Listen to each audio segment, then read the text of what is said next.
dreamed of being artists, and to this end made their way to a place outside of Paris. It was a journey that was to open their eyes to human degradation and the terrible price that can be paid for success. The title of story number 7, the number which can grant that success, is By the River, Fontainebleau. A river? There's a shallow place to cross. Or would you rather walk along the bank for a while? There might be a bridge. No, I'll cross here. With or without the usual list of complaints? I won't say a word. Not when every step's taking me nearer to home. Have I really been such a bore? You, Marcel, with 5 opinions for every one idea? No, I don't blame you. Come on, I'll race you. What? I'll race you across the river. Hey, you cheat. You started before me. Careful, Marcel. It's evil in your speech. Oh, I'm so... Now who's complaining? I'm not complaining, I'm just so... Did the sketchbook stay dry? Oh, my God, the sketchbooks. I better check. Help me off with the pack. Turn round. What is that? I saw farm buildings just down the track. They're probably slaughtering something, that's all. Farm? If they look like sympathetic people, we might at least be in business for breakfast. Oh, this won't take me a minute. I want to be sure there's no damp in the pages. I'll meet you over in the yard. That's barbaric. Monsieur.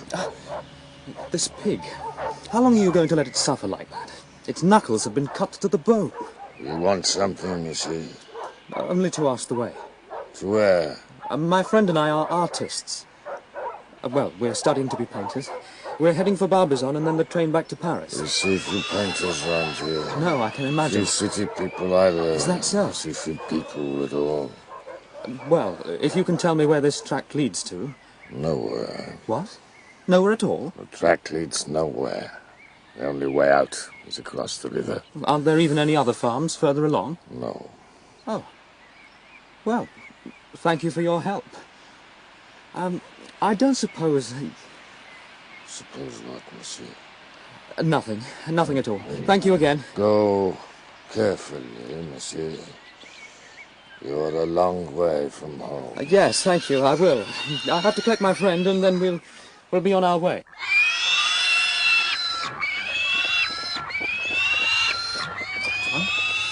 Antoine! What? Oh, any luck? Apparently we're on the dead-end track on the wrong side of the river. The farmer looks like an ape, and if those are his sons hanging around in the background, they're barely one step above those wretched animals they're supposedly tending. The pig distresses you? Its feet have been almost severed, and it's bleeding to death. Ah, but there's a strange beauty in its suffering, don't you think? Strange is the word for it. If this is what you call opening your eyes, Antoine, I think I'd rather keep mine closed. Don't look at the pig, then. Just take a look over there, behind the pig. What are they doing? Hanging a sheep? Just look. I dread to think what... Oh. Is that so bad? She wasn't there before. Who is she, do you think? I can't imagine. Please, Antoine, let's be going. Look again and tell me what you see. Antoine. I'm serious. Just do it for me, Marcel. I see a young girl brushing her hair in a mirror. Mirror's broken, and she's hanging it from one of the butchery hooks stuck in the chestnut tree. Is that all? That's all. What about the girl? What do you see in her? Just a farm girl. Too heavy for grace and probably too dull for conversation. You wouldn't want to paint her then? Certainly not. Even with the morning light behind her and the damp cotton clinging to her skin the way it does? No. Are you going to carry this, or am I? That hardly matters now, I think. What do you mean? I'm staying, Marcel. Staying?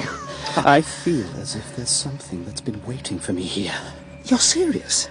There's no question about it? Absolutely none. I know what I'm doing, and I know I have to stay. Then you stay alone. Look, I've had enough of walking and sketching and being face to face with nature. I've yawned through sunrises and I've shivered through the rain. And if I died without ever seeing another tree or village or field of wheat, I'd be dying happy. What I'm trying to say to you is that I'm not an artist, Antoine. I'm going back to Paris, tonight if I can. If you want to stay on in some broken-down slaughterhouse full of half-wits, you're welcome to it. Oh, Marcel. Has it really been hell for you? I'm going to be a dull citizen, Antoine.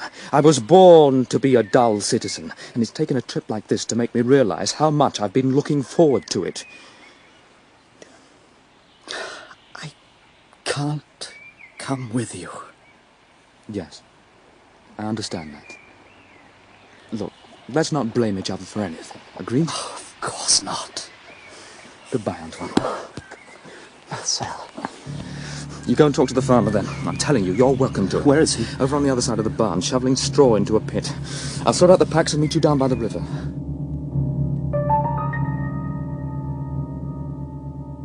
They drive a hard bargain. I warned you. What did you arrange? I can stay in their barn for 2 weeks, and they'll give me whatever meals the family can spare. In return for what? Every franc I'm carrying. That's hardly a fortune. Plus my watch and my father's gold signet ring. But that's extortion, I know Antoine. it is, but that doesn't matter. Look, Please. promise me something, Marcel. When you get back to Paris, go to my father and collect my monthly allowance. Bring the money out to me before the 2 weeks is up. I really don't want to see this place again. Please, Marcel. What shall I tell him? Whatever you like. Whatever you think he needs to hear, but can't. do it for me. Does the price include a fee for the model? I know what you're thinking. That's not how it is, Marcel. Enlighten me then. Her name's Annalise. She's not French then? No, I don't think so. I don't pretend to understand what you're trying to achieve by this, Antoine. I do know that I was telling you the truth. Whatever talent for art I may have, it won't survive outside the drawing room. So, your test has come and gone. I rather think that mine lies ahead. I can only wish you luck. Safe journey.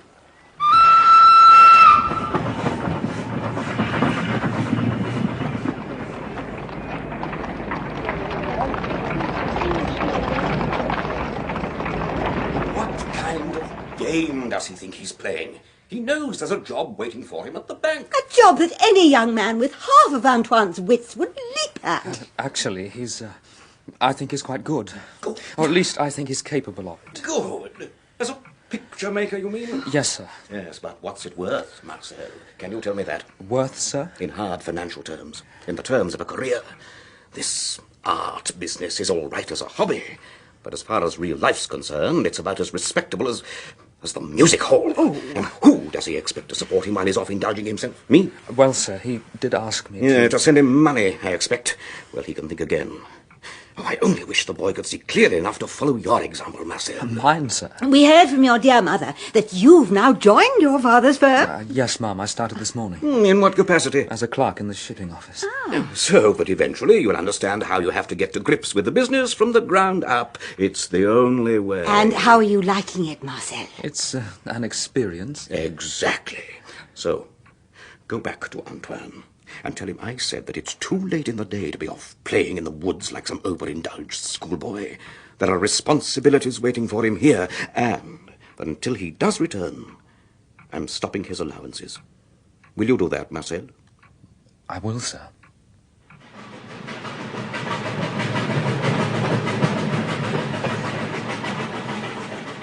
Hello? Anybody here? Antoine? Are you there? Marcel! Antoine! Antoine?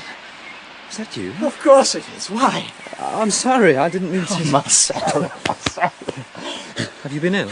Oh, I haven't been sleeping so well, that's all. Oh, I know I look a wreck, but it's nothing but look at you! In my best suit. I'm a bourgeois now. And a new and very expensive-looking overcoat. My father insisted. I had the devil's own job keeping it dry when I was wading through the river. What about you? Oh, I've been working so hard that I've barely been able to keep track of the days. But I think I'm making progress. I can show you sketches. I'm using God's open air for my studio. Come and join us for something to eat. We're in the field beyond. We, meaning... Lisa is sitting for me full-time. Didn't I explain how that was part of the deal? Well, come on, I've been telling her all about you. She's been looking forward to this. There's the farmer and one of his litter. Do we have to pass the time of day with them? Just nod. It's best to say as little as possible. Whatever you do, don't stare at the boy. Good day to you, sir. Through here. That was one of His sons. The youngest and worst of them. Any decent, God-fearing family would have sold him to a circus. Oh, they are terrible people, Marcel. You wouldn't believe how terrible. Around here, I think I'd believe anything. That hole where they were digging. A pit. They cook their meat in there, a whole carcass at a time when they can get it. They bury it in the ground with straw and hot charcoal and shovel dirt over it. Takes most of the day, and God, the stink. Even the earth must be sour in this godforsaken place. Come away with me, Antoine. There's nothing to keep you here. Impossible. I'm far too involved. Look, I have to tell you. Not now. Not in front of Annalise. See her there, by the stream. Lisa, come and meet my friend Marcel. You saw him once before, 2 weeks ago. Oh, We arrived together, you remember? I think perhaps I do. It's just shyness. She doesn't see many new people. Just give her a little while to get used to you. Sit down here. There's food in the basket. I'm pleased to meet you, Annalisa. Just Lisa, that's what I've been calling her. And I to meet you, monsieur. Marcel travelled all the way from Paris today. You have heard of Paris, Lisa? I've never been across the river, monsieur. Lisa is the perfect model. She never complains, and she says she never gets bored. Is that so? Antoine, I have to leave you for a while. Why? I have to go somewhere. I'll be back before dark. Of course, I think I've done everything I can for today. Thank you. Pleasure to meet you, Monsieur Marcel. And for me, Lisa. Antoine. She does this every now and again. Where does she go? How would I know? Well, do I get to see the sketches? Here. I've used all of my book. This is the one you left for me. You've been busy. Yes, they're only studies. Don't mistake them for the real thing. No, they're very good. Oh, such enthusiasm. I can see you're impressed. No, really, I mean it. Here, give me the book. It's all right, you know. I don't expect you to understand. But who is she, Antoine? What's she doing I here? don't know. She's an orphan, I think. The family just ignores her most of the time. Does she work on the farm? Work? No, I don't think so. I can't be sure. She just disappears for hours on end. It's not important anyway. Did you speak to my father about my allowance? Yes, I did. And? What do you think? I can imagine. My father wouldn't recognize a creative thought if it barked and bit him in the arse. What am I going to do now, Marcel? I can't leave here. They won't let me stay without money. They've bled me white already. You don't understand these people. Not half as well as they seem to understand you. This girl's something rather more to you now, isn't she? She's not just a model. I don't know. It couldn't work, Antoine. You know that. It wouldn't last, and your life would be in ruins. She's never even been across the river. She's a country peasant. And you're a banker's son from one of the best families in Paris. Now listen, come back, enter the bank. When you have a little money, you send for her and set her up in a small apartment somewhere. Nobody need know anything about it. You let your obsession run its course, and when it has, you pay her off, and that's the end of it. It wouldn't work. Why on earth not? She can't leave this place, and it pains her to walk any distance. Why? Some old injury, I don't know for certain. You saw she's in awful pain just hobbling. Then send a carriage. No, you don't understand. There's so much more to it than that. Then I don't see any other way out. I do. It's the only one. You'd better come with me. My God, what a place. How much bad food and sleeping rough do you think you can take? As much as I have to. It'll kill you. Damn it, Marcel. Can't you understand that I'm past caring? I found something that's more important to me than life itself. Not impressed, Antoine. I've seen you in this kind of mood before. I know how quickly it wears off. Well, perhaps this will convince you. What is it? It's a painting. Open-air technique, full oils. This is what all the sketches have been for. What do you think? You recognize the subject, of course. I've tried to capture the first haunting moment I saw Annalise. I couldn't get it out of my mind. Marcel, what's the matter? I think something inside me just died. What do you mean? It's all there. The way the sunlight fell across her arm as she brushed her hair, those soft blue shadows behind her. It's a sad picture, Antoine. It's like a song about the brevity of it all. I was there. Why didn't I hear the song too? But I still don't understand. I'm thinking about my own pictures. My Fontainebleau landscapes. How nondescript they are compared to this. At least I know now I made the right decision. We both did. My technique's at least as good as yours. We always agreed on that. But technique's only half the story, isn't it? You'll have to take it to Paris for me. Sell it for whatever you can get. Sell it? I'm starting another one. This one doesn't quite catch what I'm trying to say. I'd have destroyed it, but if it'll provide money to help keep me going, that's fair enough. I don't like to ask you this, but... What? He couldn't just lend me something on account, just to keep me going till you get back. I'll repay you out of the picture sale. You can have every sou I'm carrying. Oh, do you mean that? If I'm going to be a bourgeois, I might as well go the whole hog and become a patron of the arts. Yes, I mean it. I was going to stay at an inn tonight, but I'll even sleep in this mite-infested hay so I can give you the money I'll save. You believe in what I'm doing, then? I'm envious, you know. Oh, don't be. Why not? Why not, Antoine? It's getting late. I know I hadn't planned to stay. We'll put you up in the loft, if that's all right with you. The hay is drier and there aren't so many drafts. As long as that ladder's safe. Oh, it creaks, but it's safe. I appreciate what you're doing. We both do. Then give me a straight answer. Why shouldn't I be envious? Because the things we want most aren't always the things that make us happy. Do you think you'll ever be able to leave this place? I don't know. That's the honest truth, and unless you can sell that painting for me, I may have to find out in the worst possible way.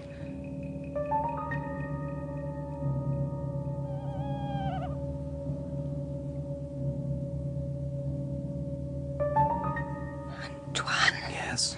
I was afraid again. I know. I was trying to remember, but I couldn't. And then don't torment yourself. It isn't important. I remember leaving you and your friend. I was tired after sitting for you this morning, but I don't remember where I went. You went where you always go. You went to the big stack of straw behind the house. You made yourself a space and you burrowed down inside. But the next thing I knew, it was almost dark, and I was standing by the big chestnut again. I was exhausted, as if I'd been running. What had I been doing? You were sleeping, that's all, like you always do. You know this was certain. You see me. Yes. I have watched you. Sometimes I feel as if you're the only one who really sees me. As I am, I mean. As if when you close your eyes, I no longer exist. Because I didn't in a way until you came along. Oh, that's just being foolish. Who am I, Antoine? Try to sleep now. You won't leave me if I do. No, never.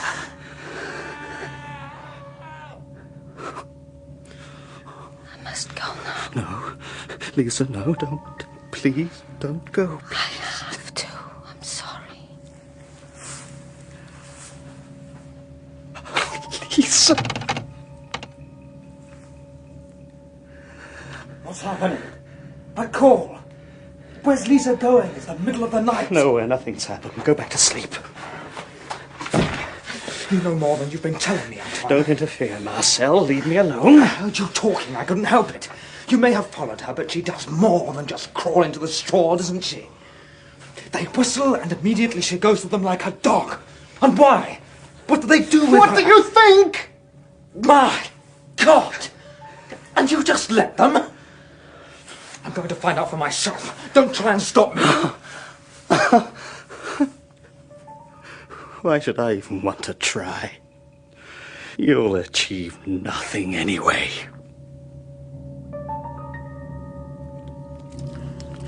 This has to be the last place on Earth. Even the stars don't shine. What do you think you're doing, monsieur? What? Who's there? It's late to go wandering. I was following the girl. I wanted to know where she was going. She has duties. She has to earn her keep like everyone else around here. I can imagine what kind of duties. Imagine what you like. You can't treat her like some sow in a pen. Whose turn is it tonight? His. As long as she has a use, she has a place here. You make her sound like property. That's exactly what she is. Now go back, monsieur. Or what? Face a beating from your stick. Why, monsieur? You're a guest. And Lisa has her duties.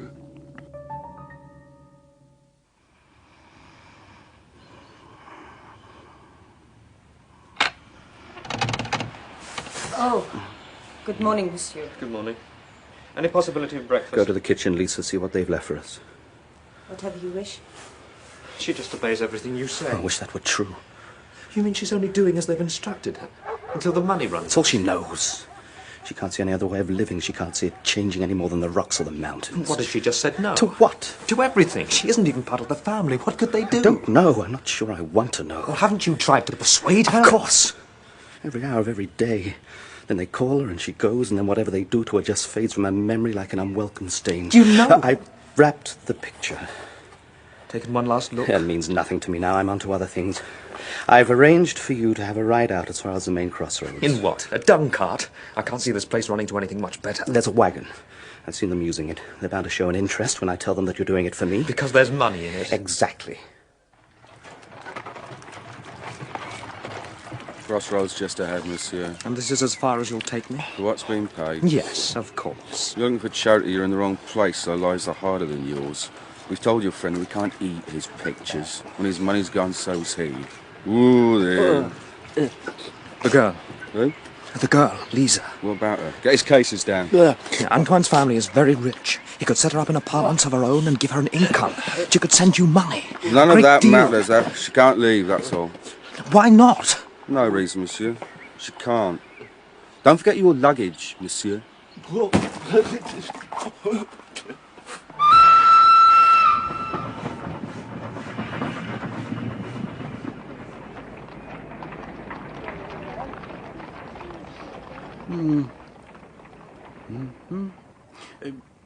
Does it have a title? The Looking Glass Girl. No need to ask why. Will it be varnished? I expect so when it's properly dry. Painted out of doors, of course. Yes. I'll be honest with you.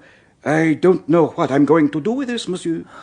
You're saying it's no good? Oh, not at all, not at all. But good isn't what sells. Fashionable is what sells. That means classical characters in idealized landscapes, nature rearranged and tamed in the studio. Now you tell me, how do I sell this farm girl in a market like that? So what you're really saying is that the picture's at fault because there's too much truth in it? If you like. For what it's worth, I admire your friend's courage and talent, but I can't use courage. I just sell pictures.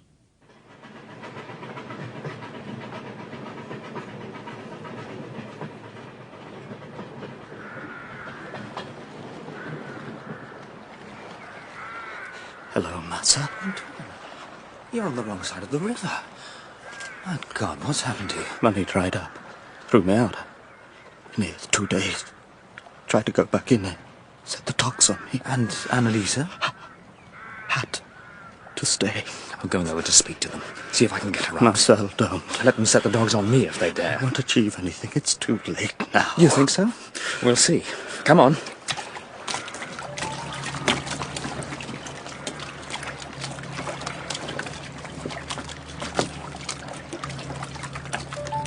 So my new overcoat. Damn.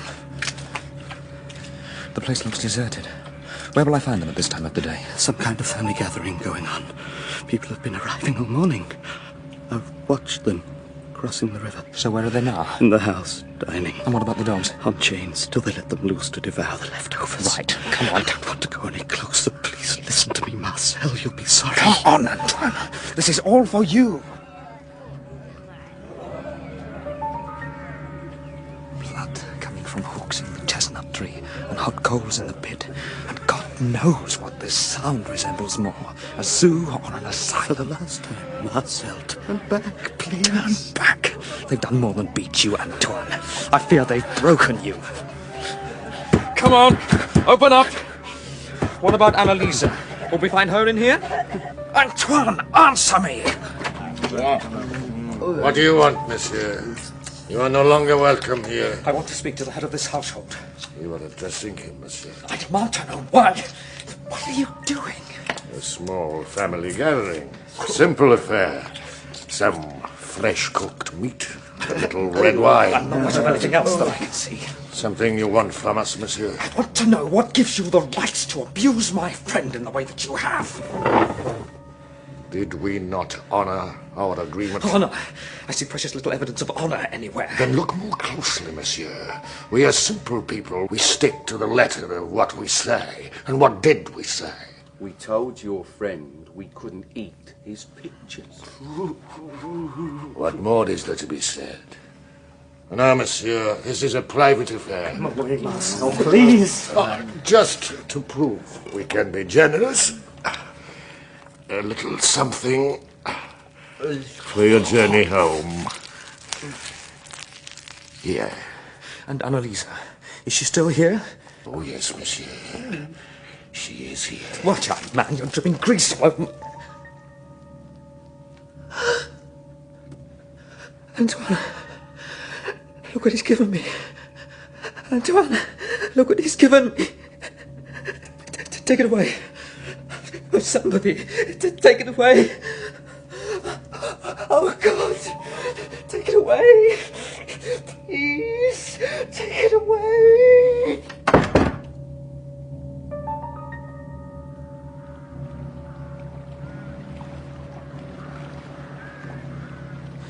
You could still see the shape of her arm and the hand. I don't know how you can be so calm. You even saw them do it. There is a terrible beauty in suffering, Marcel. I can't believe you're saying this. You're mad. You've still learned nothing, have you, Marcel?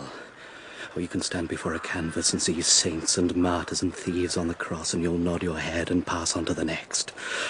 But could you walk by so calmly if you saw a young girl, her limbs broken, strung up by her heels and bleeding to death? Oh, my God. And you didn't even try to stop it. An artist can only observe. So your education is now complete. If education is what you want to call it. I've glimpsed the poetry in human degradation. You see, I knew all along how it would end. I was fascinated, obsessed by the prospect. Do you know, she never uttered a sound. She just hung there, slowly bleeding to death. And now, God help me, I must lead others to the same trough of blood. I must relive the same degradation and suffering again and again and again. Antoine returned to the family home. After less than a week, he stormed out and never saw or spoke to his father again. 3 years later, he died, stabbed in an argument outside a Parisian cafe. Marcel never again set eyes on the Looking-Glass Girl. The painting does still exist. Right now, it's in a small private gallery just off the Rue Lafayette, but hurry if you want to see it. Nobody's ever owned it for long. You see, for some reason, unlike the number 7, it seems to be considered unlucky. Marcel was played by Stephen Rashbrook and Antoine by Kim Wall. Michael Tudor Barnes and Diana Olsen played Antoine's parents. The farmer was Anthony Jackson, and Victoria Carling played Lisa. The farmer's eldest son was Mark Straker, and his other sons were Stephen Tompkinson and Richard Pierce. The story was written by Stephen Gallagher and directed by Martin Jenkins. My name is Edward de Souza, the Man in Black. And next week I'll take you into the haunted world of dreams. Until then, sleep well.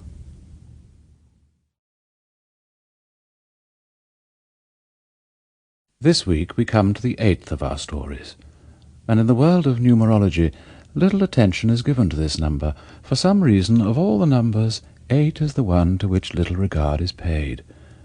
And in our 8th story, a husband pays little regard to his wife's nightmares.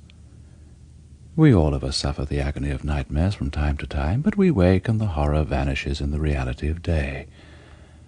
There are some dreams, though, which are not like that, dreams which return again and again, dreams which have been there since childhood, dreams which demand that attention be paid. In my story, however, the husband says to his wife, "You mustn't let it worry you. Dreams may be frightening sometimes, but they don't really mean anything." The husband is wrong, and you are about to discover why in story number 8, The Face.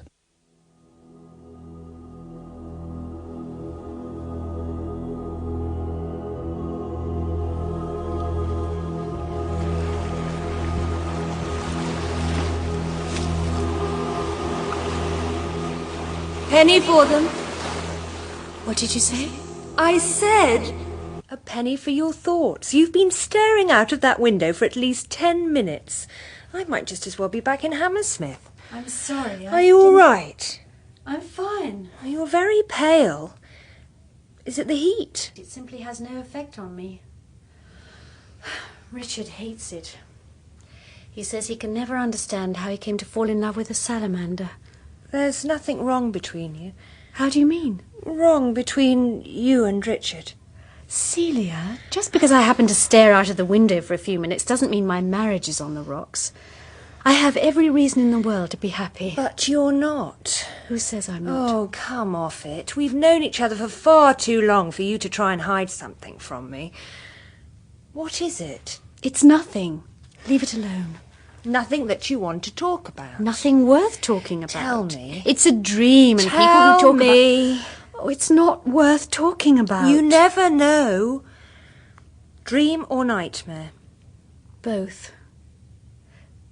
Do you really want to hear it? Of course I do. Well, it's a dream I often used to have as a child. I haven't had it for years, but last night it came back again. There's nothing particular about the dream itself, but the way it used to be was that the night after I'd had that dream, there would be another one. A real nightmare. And I used to scream out loud in my sleep. It's 10 years since I last had that dream, and now the first dream, the warning dream, has come again. I'm dreading what's going to happen tonight. What happens? Can you remember? Every detail. But I'll tell you about the first dream so you'll understand. It's quite harmless, really. I'm walking on a sandy cliff covered with short down grass. I'm about 20 yards from the edge, and I can hear the sea below. There's a path which I follow which goes steadily upwards, and there are always stiles which I have to climb over. There are sheep grazing, but I never see another human being. It's early evening, and I have to hurry because there's someone who's waiting for me, someone who's been waiting not just for a little while, but for many years. And there, in front of me, there's a little wood where the trees have grown crooked from the wind off the sea, and I know that my journey is nearly over, that this person, whose name I do not know, is waiting for me somewhere close at hand.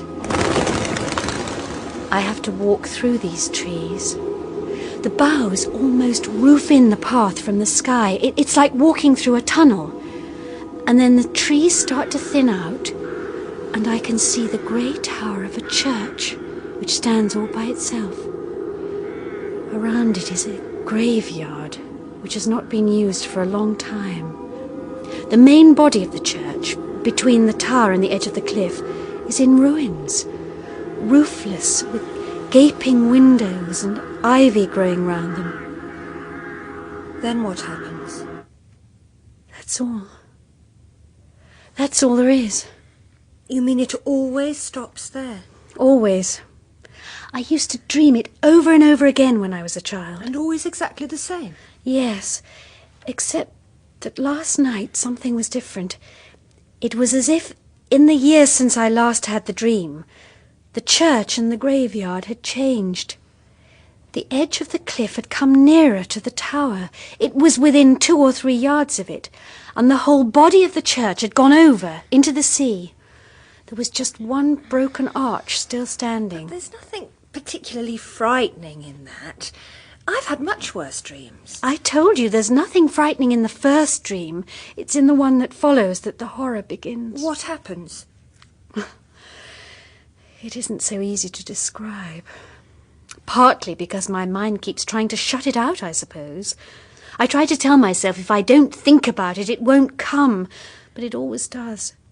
At least, it always used to. But you aren't a child anymore. Perhaps it won't be the same. It's not like any ordinary nightmare. I'm walking at the foot of the... Darling, I'm home. Oh, Lord. There's Richard. I don't want to talk about it in front of him. He'd think I was going soft in the head. I'll give you a ring tomorrow. Oh, this heat's a scandal. An abomination. Celia, hello. Lovely to see you. It's all right, Richard. Don't bother to be polite. I'm just going. Hello, darling. Hello. I'm on my way out. Bye, Hester. Bye. I'll ring you if I don't hear from you. Bye, Richard. Bye, Celia. What sin have we committed that Providence should frizzle us up in a frying pan? Let's thwart Providence, Hester. I'll whisper so that he won't hear. Let's drive out and have a quiet, cool dinner somewhere along the river. The very thing. I'm sure Providence didn't hear us. I'll go and change. Oh, any letters for me? 2 or 3. They don't look very interesting. Receipted bill.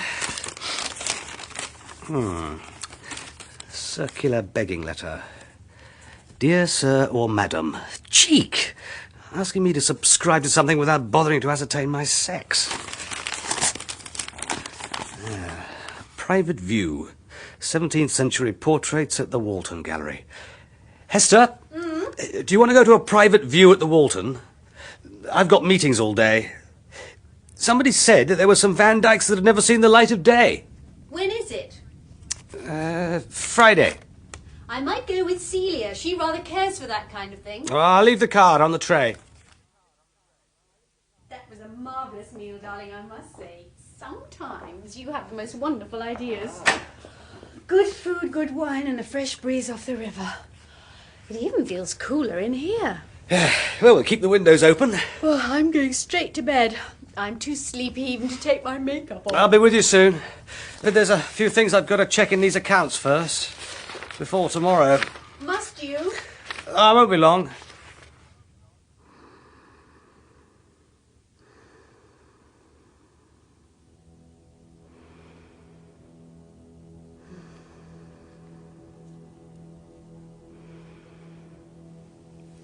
I'm alone on the shore by a steep cliff. And above me, I can see the tower of the church.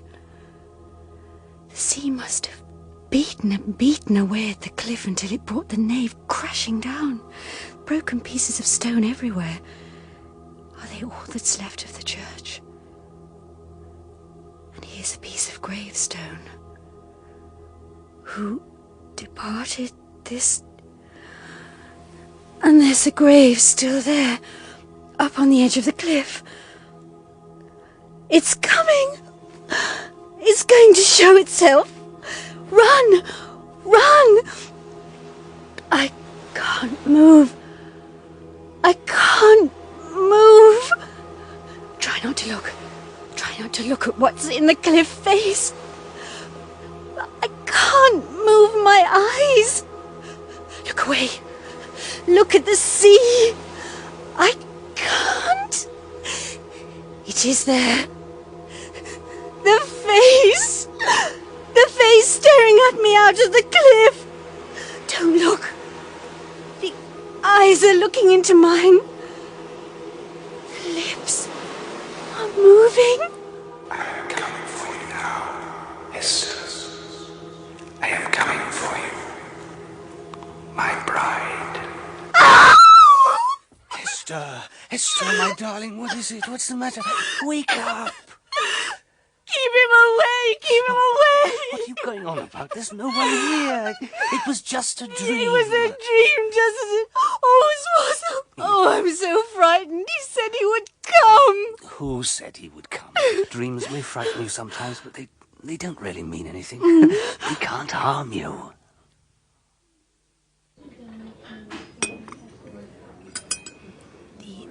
The eyes were grey, set very close together, and they looked steadily at me all the while. He had red hair, growing low on the forehead. His nose was long, and the mouth... On one side, it was almost beautiful and very sensual. On the other, it was deformed or burnt, and the face stared at me as if it lusted after me. And that was the dream you used to have when you were a child? Yes, the same dream. You mean You knew he was lusting after you even then? I probably wouldn't have put it like that, but now I remember. I remember the lips. They said when I was a child, I shall come for you when you are older. And last night they said, I am coming for you now. And 10 years ago, the ruined nave of the church still stood on the edge of the cliff, but now it's fallen away into the sea and only the tower is left standing there. Oh. And I was so determined I wouldn't let it get hold of me. When I woke up this morning, I told myself I was afraid of nothing other than my own fear. That evil face had come to me in dreams over and over again when I was a child, and it did me no harm except to make me afraid. But now I know it is drawing nearer to me. But how can it? How can a person in a dream do you any harm? Come on, let's go to the gallery.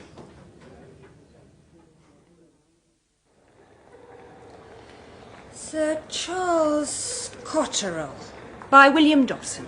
He's very red in the face. Who's the girl who's falling out of her dress? That, my dear, is the Duchess of Portsmouth. No question about the secret of her success. She must have been lovely, though. And who are the couple over in the corner? Sir Arthur and Lady Ferguson. They look as if they've just had one hell of a row and the painter caught them before they'd had time to put their faces straight. They couldn't possibly have wanted to be painted looking like that. Richard said there was supposed to be some Van Dykes. Where are they? Oh, room 3. Just through here.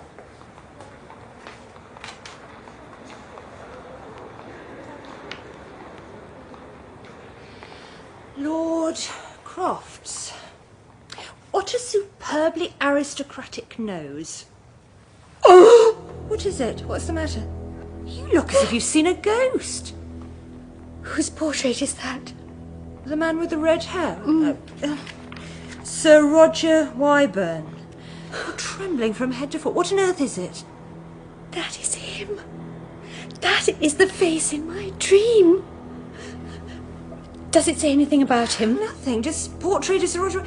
Come on, let's get you out of here. You look as if you're going to pass out.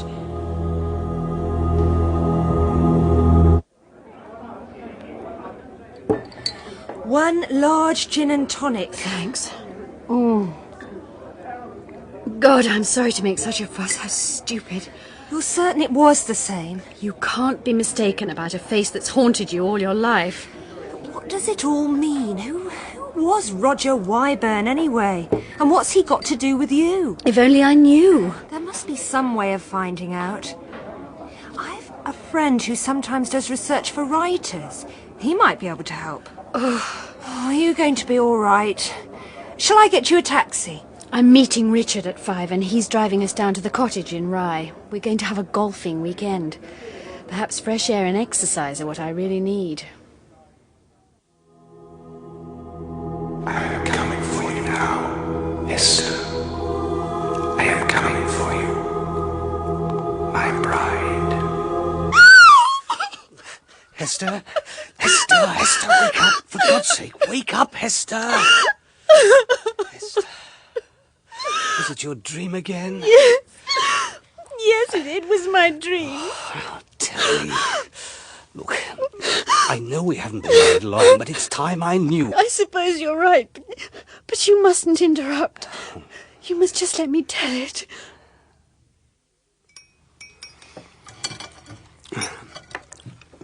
The moment we get back to London, you're going to see Dr. Baring. And what good will that do? He can't give me pills to stop me dreaming. No, but he might help you to find out why you have these dreams. There must be some explanation. And the Van Dyck portrait was the absolute likeness of the face in your dreams? In every detail, Doctor. Then you've every reason to be reassured.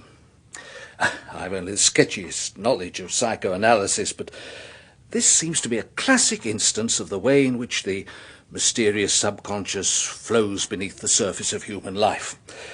Like some dark underground river, as one of my colleagues once put it. Or, to put it in plain terms, I think that you may have seen that portrait when you were very young. Not the thing itself, perhaps, but a reproduction in a book or periodical. And no doubt it made a very deep impression on you. It awoke something in you which your conscious mind immediately suppressed, so the terror it inspired in you could surface only in dreams. But why should it come to the surface now? Oh, who knows, my dear Hester, who knows? Everything's all right between you and Richard, I suppose? What do you mean? Oh, you know, everything. Oh, yes.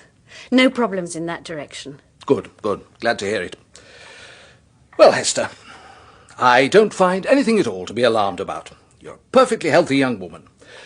But you are run down, and I suspect that's the cause of the trouble. The return of your childhood nightmare isn't a cause, but more likely a symptom. What you need is a change of air. But surely, Doctor... Get out of this airless furnace into some quiet place where you've never been before, that has no associations for you. And don't let Richard come with you. What you need's a complete change. Somewhere on the East Coast, perhaps. Suffolk, Norfolk. Never been there? Never. My mother's family came from Southwold or somewhere, but I've never been. Sea air, complete idleness. No long walks, no long bathings. Short, bracing dip and a deck chair by the sea. Cut yourself off completely. And I know just the place. Rushton. A quiet little hotel by the sea, where it's impossible to do anything at all. My dearest darling Richard, bless you for another lovely long letter. There is simply nothing to report about my life here. I loll around in a deck chair all day long, digesting enormous meals and thinking of... What do I think of? I want to say I think of him, but I don't. I can scarcely even remember the details of his face. It's as if something had come between us, as if I was seeing him through glass, as if Richard were a memory of something that had happened a long time ago. Thinking of getting home again. Baring was quite right, though. The treatment is certainly working. No more nightly visitations. No dreams at all, in fact, that I can recall. And every morning I wake to another day. The trouble is that if I go on with this kind of life much longer, I'm going to grow into a mindless noodle and start putting on weight. So tomorrow I shall try a little undemanding exercise, I think. A leisurely walk, perhaps, but not a very long one. Well, madam, you could try going over to Minsborough. There's nothing much to see there now, but it's not far, and it is quite a pleasant walk. It's about a couple of miles. I might manage that. Which way do I go? You see there, just beyond the marsh, that hill with a little wood on top of it? That's where you make for. But I don't know whether you ought to be going out today, madam. It's so close. Feels like there's going to be a storm. I think I'll chance it. I'd be quite grateful for a storm. It's getting so heavy, I might as well be back in London.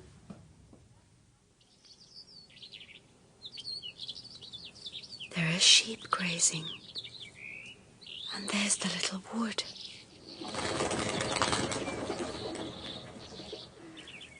There's someone who's waiting for me.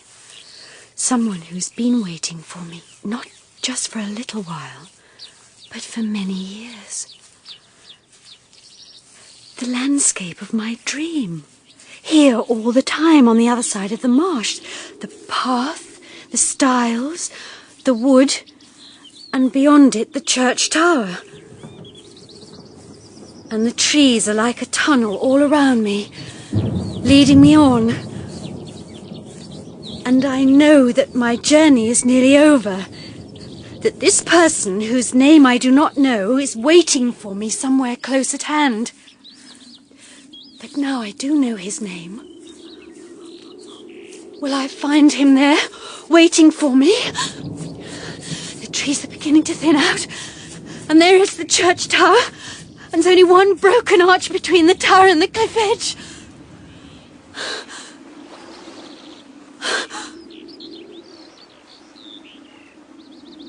No one.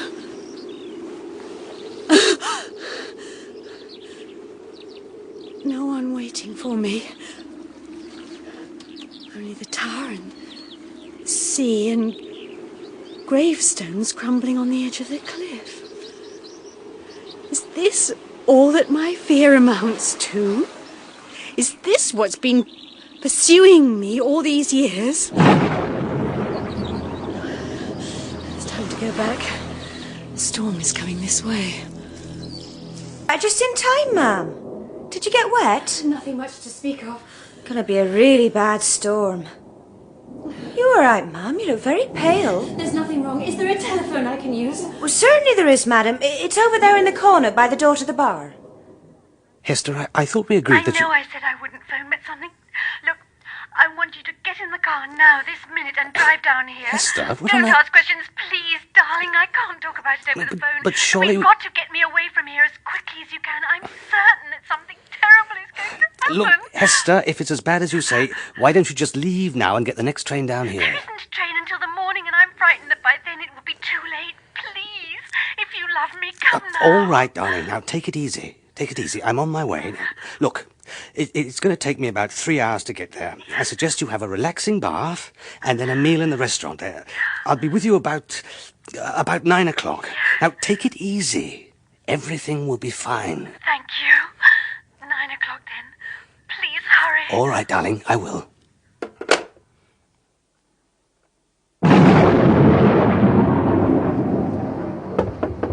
Come in. I've done as you asked, madam. Your bill's been made up and they won't charge you for tonight. That's very kind. You will let me know just as soon as my husband arrives? Yes, madam, of course. Oh, and there's this letter for you. It came by the second post this morning, but I'm afraid it must have got caught up with something else. I'm sorry, madam. I don't imagine it's anything very important. Thank you. I do hope your husband won't have too bad a journey. It's a wild night outside. Is the sea rough? Terrible, madam. You can hear it pounding away at the sea wall. Is there anything else, madam? No, nothing, thank you.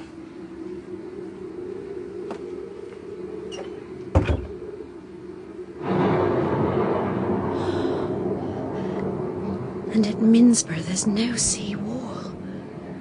The waves are battering away at the foot of the cliffs, bringing the sand sliding down. And his tomb is on the very edge of the cliff. Get a grip on yourself. Celia's handwriting.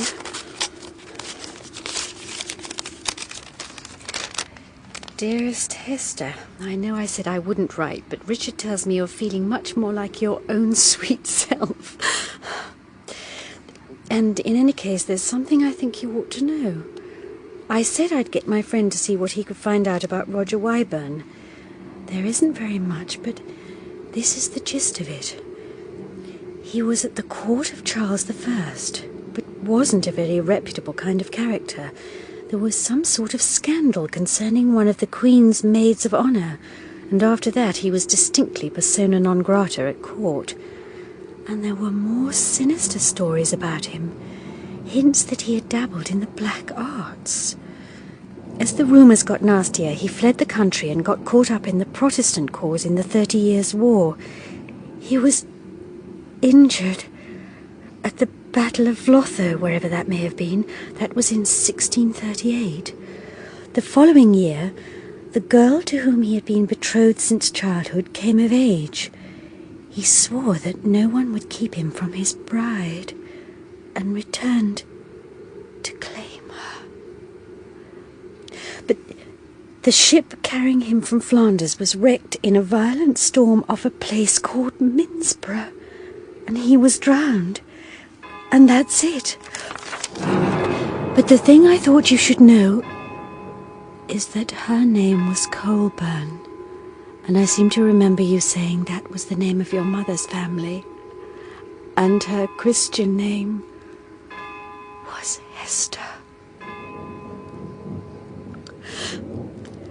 It's 9 o'clock, and the skies are clearing. There's a moon over the sea, and soon Richard will be here. Yes? Oh...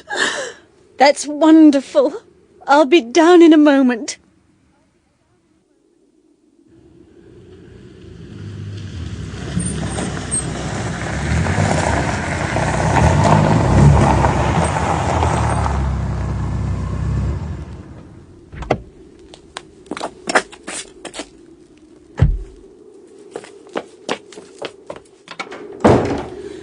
Good evening. I've come to collect my wife. Your wife, sir? Yes, we're driving back to London. Oh. I'm sorry, sir. She's left. Another gentleman came to collect her earlier. Another gentleman? Yes, sir. What sort of gentleman? I knew nothing about him, sir. I've never seen him before. What did he look like? He was a red-haired gentleman, sir, with a sort of scar in his mouth.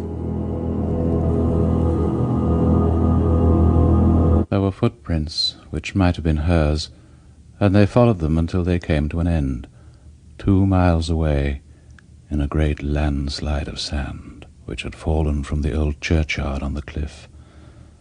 It had brought down with it half the tower, and a gravestone with the body that had lain beneath.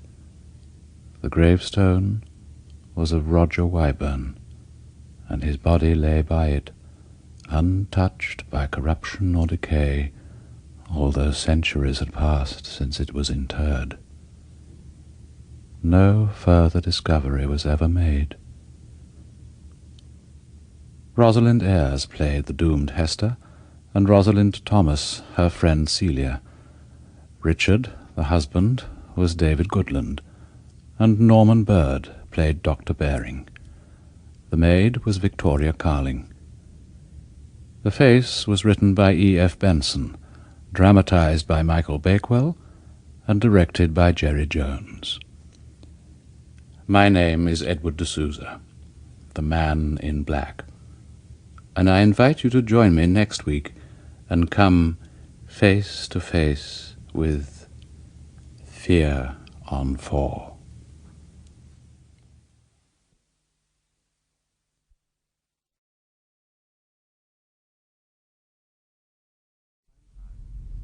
Since the beginning of time, mankind has sought to attain one very special dream. Although endless pills, potions, and prayers have been used in an attempt to realize this dream, it has never come true. Yet the quest goes on, whatever the cost. In today's story, someone else sets out to make a reality of that dream.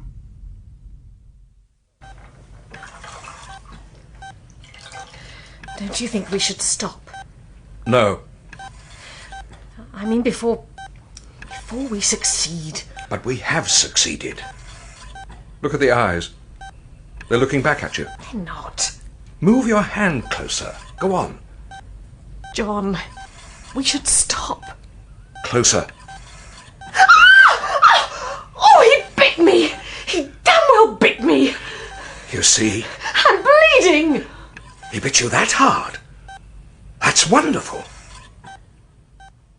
June, put that cat outside. And what makes you think I let him in? Because you always let him in. Now put him out. He's cold out. And he's smelly in. This caravan's not big enough for the 3 of us. Oh, come on then, Puss. Come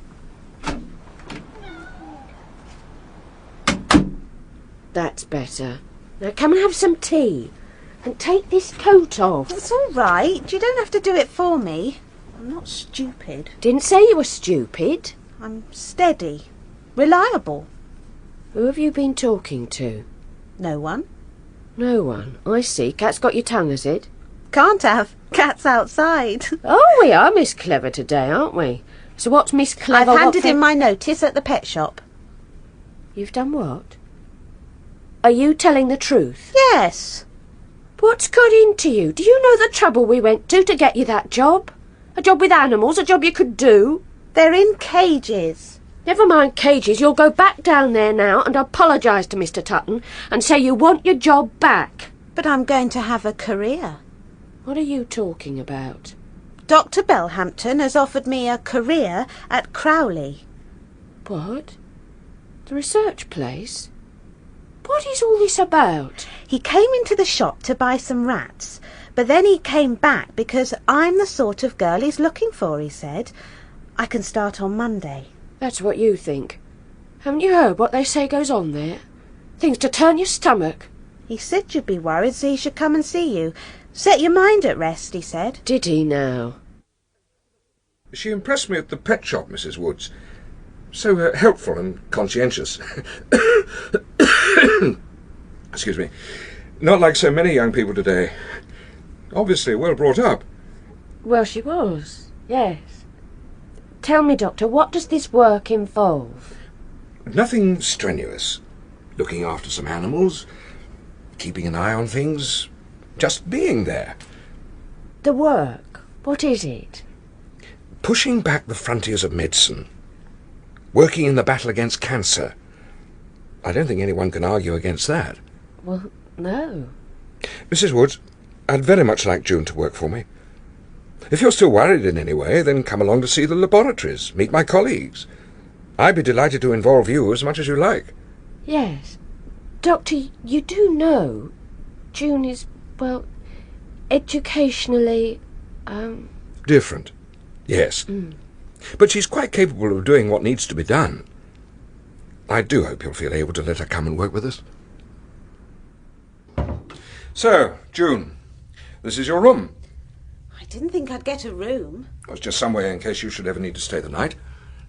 Do you feel at home here? I think so. I expect a girl like you feels at home most places. You must have lots of friends. No, Really? Not a special friend? just Mum. And Dad? He works away. Well, I'd like to be friends with you. Do you think we could be friends? I think so. Good. Are you all right? Yes, I'm fine. Listen, if we're going to be friends, there's one thing I'm going to have to ask you. Can you keep a secret, June? I think so. You want to be friends, don't you? Oh, yes. So if I tell you something's a secret, you mustn't tell it to anyone, not even to your mother. You have to promise. Yes.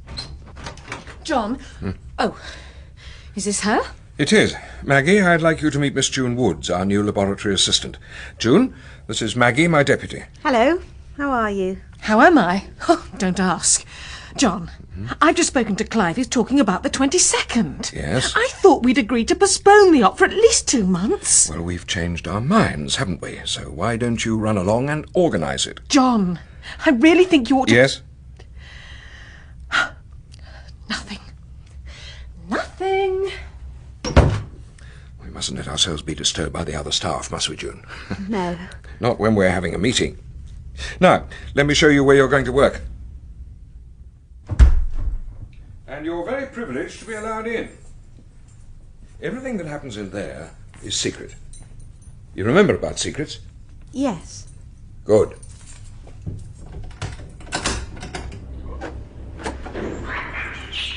What? It's our monkeys. But they're all in cages. And that one's got things in his head. And so's this one. They all have. That's because they're ill. Ill? Yes. Suffering from incurable diseases, and we're engaged in medical research to see if we can save their lives. But they look unhappy. But if we can cure them, that would be good, wouldn't it? Wouldn't it, June? Yes. Then we can cure millions of people all over the world, and that would be good too, wouldn't it? Yes, but What? they're all full of tubes. Not all of them. Look, come here, look. Meet Control. He's not ill. We keep him here so we can compare him to all our other monkeys to see if they're getting better. Control. Is that his name? Well, yes, I suppose it is. He has lovely brown eyes. Do you like Control, then? Yes. Good. Now, June, if you work in here, you'll be able to say to those people who make fun of you, you'll be able to say to them, I've got a career in medical research. No, I wouldn't. Why not? Because it's a secret. Good girl. Will you do it then? All right. Good. Now, have you any questions for me? Yes. Is Maggie your wife? Oh, good heavens, that's a funny question. Shall I tell you something, June? Yes. Maggie's been a bit difficult to work with recently. I think I may have to dismiss her. I have to think of the good of the laboratory. Oh, dear. Yes. Oh, dear.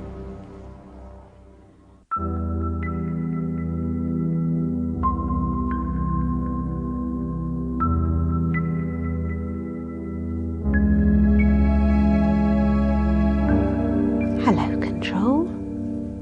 How are you?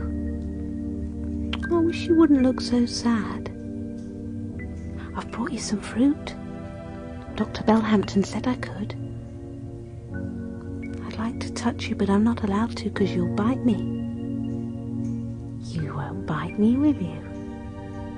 Not if I put my finger through the cage. No, I knew you wouldn't. Shall I rub your head? Like Mum does when she washes my hair. Hello? What are you doing, June? I've closed everything up like I'm supposed to. Yes. Yes, you have, haven't you? What an excellent assistant you are.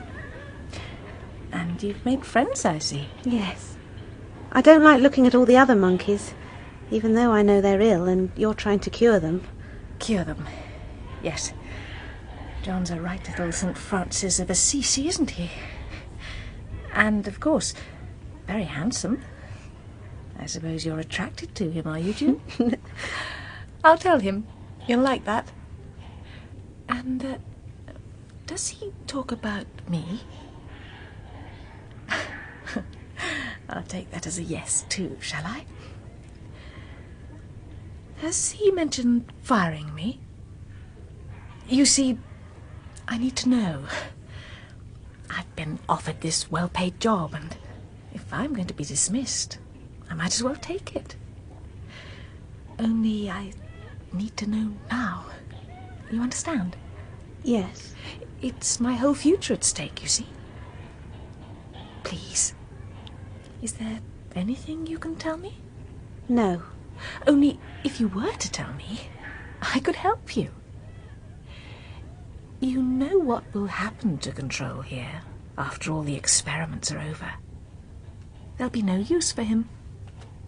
He'll be put down. Killed.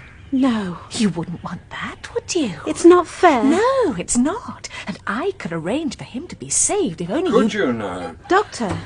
You said to try my best. You won't kill Control, will you? No, of course not. I'm afraid we've just been testing you to see if you could keep a secret. Only Maggie was a little over-enthusiastic. But you're not going to kill Control. Good heavens, no! Promise me. Of course I promise. I promise no one will ever hurt Control. Is that enough? All right. Anyway, June, you've done very well. You've shown you can keep a secret. And I promise any secret from now on will be deadly serious. You might see some real surprises next week. What? What do you mean next week? I mean a 7-day period of time from the present. You know what I'm saying. We agreed not to rush ahead. Oh, pardon me. Naturally, I defer to your superior intelligence. Obviously, all I've done is to be the first person in the world to perfect a new scientific technique, whereas you've been the lifeblood of this laboratory thanks to your nervous breakdowns. Perhaps I should really do it. Perhaps I should fire you. Shall I do that? Shall I? It really would be no trouble. No, John. Sorry, I didn't quite catch that. I said no. So you're staying then? June? She's staying? Now, isn't that nice? John? Are you all right?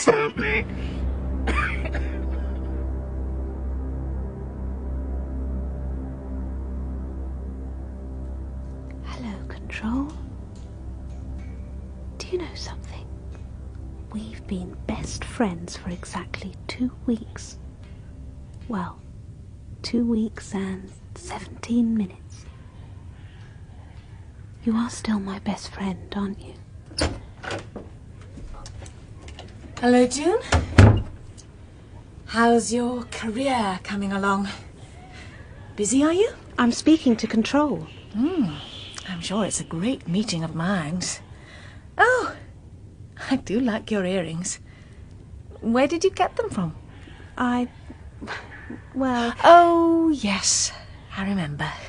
Dr. Bellhampton gave them to you, didn't he? And you take them off before you go home so your mum doesn't see them, don't you? Nasty to you, aren't I? A bit. Do you know why? I'm jealous, you see. Isn't that ridiculous?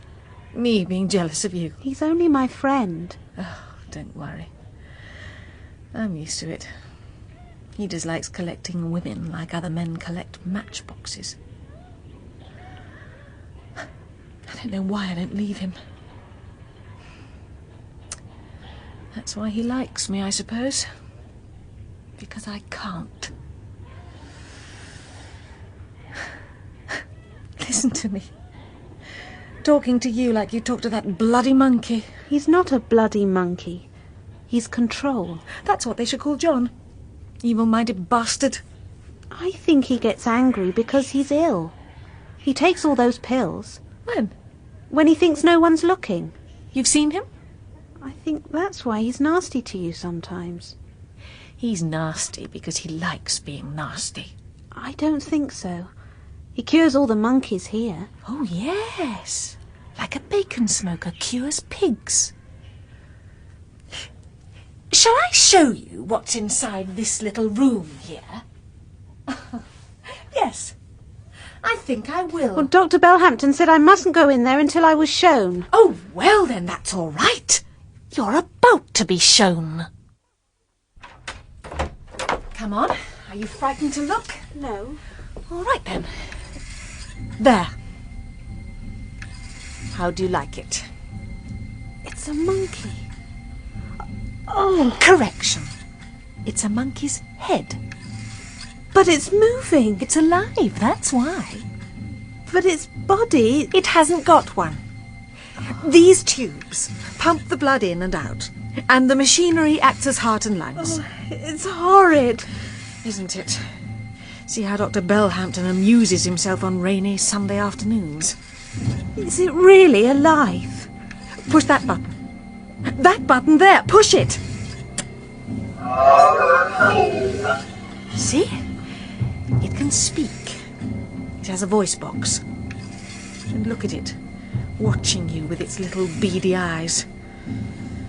Put your hand near. Go on. Oh! See? It tries to bite you, you see? Oh, nothing new, of course. According to the good doctor, a French scientist in the 1880s tried to attach the heads of guillotined prisoners onto the bodies of dogs. Unsuccessfully, I presume. It was indeed. Why was this door left unlocked? I was just showing her. Excellent.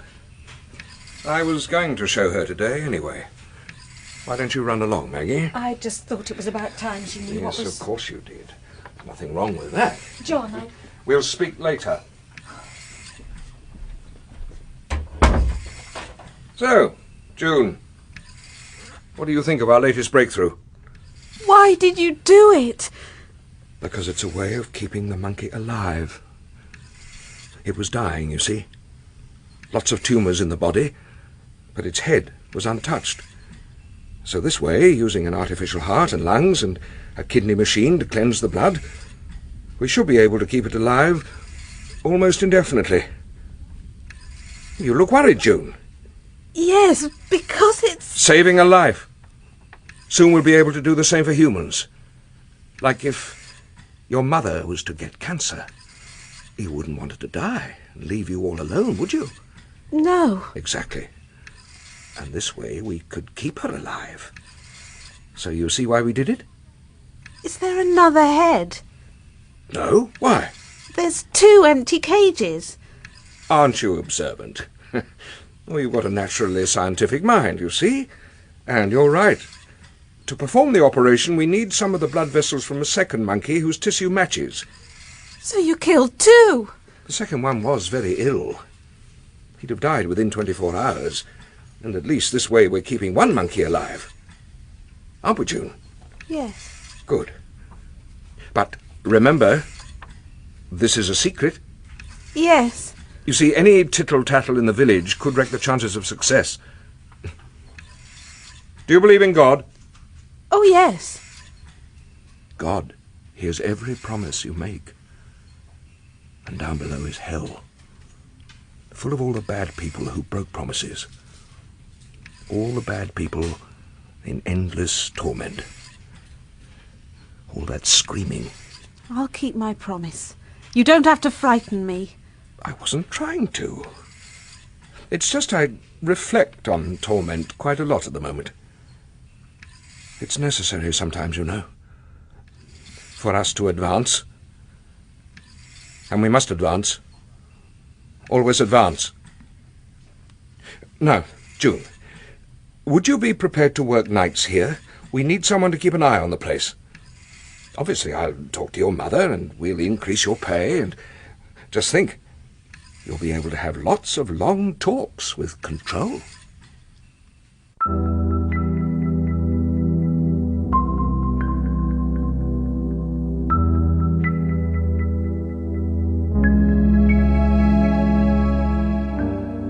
You should be asleep, Control. You should be tucked up under nice white sheets. I sleep during the day now. I wake up and it's dark again. But I don't mind. Don't mind being here all alone. Especially now there's not so many ill monkeys since they moved all these machines into this room. Dr. Bellhampton says they got better, so they've gone back to the jungle. I expect you'll go there soon. Should I not talk anymore? Should I let you sleep? Should I rub your head for you and sing you a lullaby? I'll do that, shall I? Rock-a-bye monkey on the treetop. When the wind blows, the cradle will rock. When the boughs bend, the cradle will fall. Down comes the monkey. So I hear you singing? You were singing? Yes. Singing to your monkey? Will you sing to me? Please, I'd rather not. So, you sing for a monkey, but not for me. John? Do you know why people like monkeys? Because they're helplessly inferior prototypes of themselves. All right, John. Probably some teacher of extreme low intelligence telling them how wonderful nature is. I hate all this fashionable, sentimental slobbering over nature. Man's destroying nature. Good. Let's get the bastard before he gets us. Decay. That's what nature is. And, yes, I have been drinking. He's had some bad news, June. You go home now. I'll call you a taxi. Come back on Monday.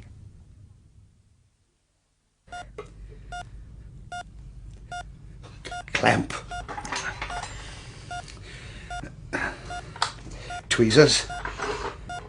Oh, and for God's sake, get rid of that swab. Sorry.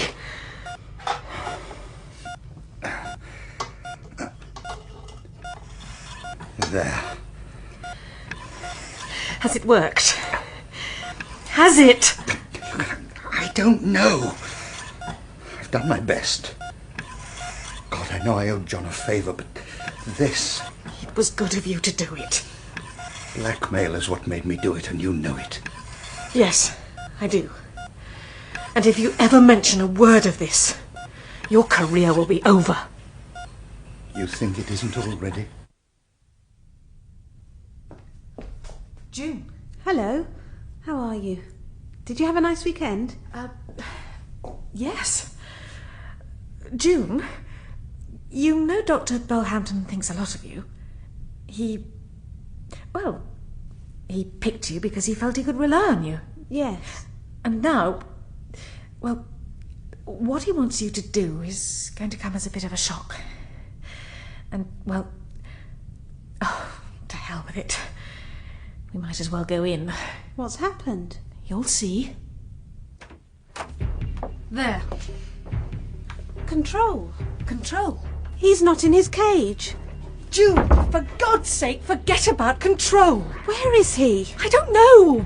On holiday. June, look. Look. There. Do you see? Dr. Bellhampton. Yes. What do you see? Just his head. Yes. Like the monkeys. June, listen. I hate it. I hate it. Don't go, June. Just listen. June. Dr. Bellhampton. Yes. Are you alive? Yes. I'm alive. He had cancer very badly. This was the only way to stop him from dying. Some colleagues of his, old friends, they operated on Saturday.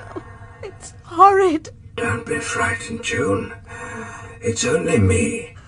But your body... Frozen till they find a cure. But the important part of me's here. I can think. That's what counts. Bodies only wear us down. Now, are you all right, June? I think so. Good. Because I'm relying on you. I'm going to stay with him by day, but he needs someone to look after him at night. Will you do it? Where's Control? Like Maggie says, on holiday. Yes. We thought he deserved a weekend in the country with lots of space to run around in. He'll be back tomorrow. Now, will you do it, June? It's very simple.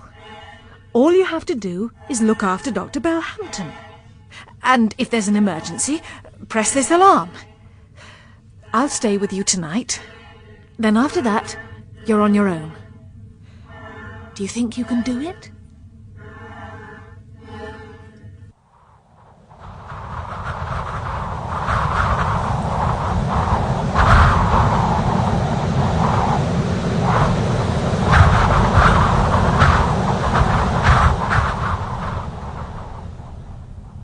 Doctor?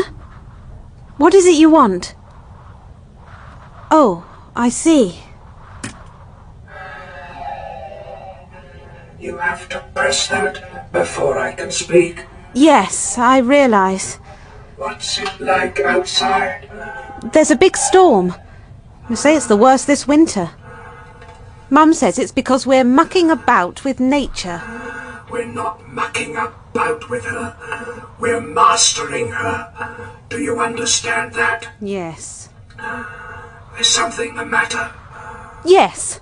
I want Control back. But he is back. Can't you see? Where? In his cage. That's not him. Of course it is. It's not Control. His eyes are different. It's Control, June. I swear to you. I promise you, that's Control. That is Control. You told me a lie about firing Maggie, didn't you? I had to. We had to be sure of you. Where is Control? That's him. There. What's that? The wind. It's blown a branch through the window. You have to use another monkey for the blood vessels, don't you? Put something across the window. Quick. Don't you? Not necessarily. You killed Control, didn't you? June. You killed Control. All right. What the hell? I killed him. I had to. He was the monkey whose tissue best matched mine. He was only a monkey, for God's sake. You promised you'd never hurt him. Yes, but I had to survive, didn't I? My brain. You don't realize the importance of what I've created here. What I've achieved. What I'm capable of. It's an advance. It's progress. It's freeing mankind from death and decay. No. No. It's just to save yourself. You killed Control to save yourself. Where are you going? I'm letting the monkeys out. What? You can't. Stop it. I'm letting them out of their cages before you kill any more. Stop. For the love of God, stop. You killed my friend. June, don't let them near me. Don't let them touch me. I set them free. Stop them. They're playing with the equipment. Stop them! They're altering the flow of blood. I can feel it. June, the voice switch, please. Help. They're playing with the voice. Stop them, please. They're killing me. June. June. Goodbye, monkey in the treetop. When the wind blows, the cradle will rock. When the bough breaks, the cradle will fall. Down comes the monkey cradle.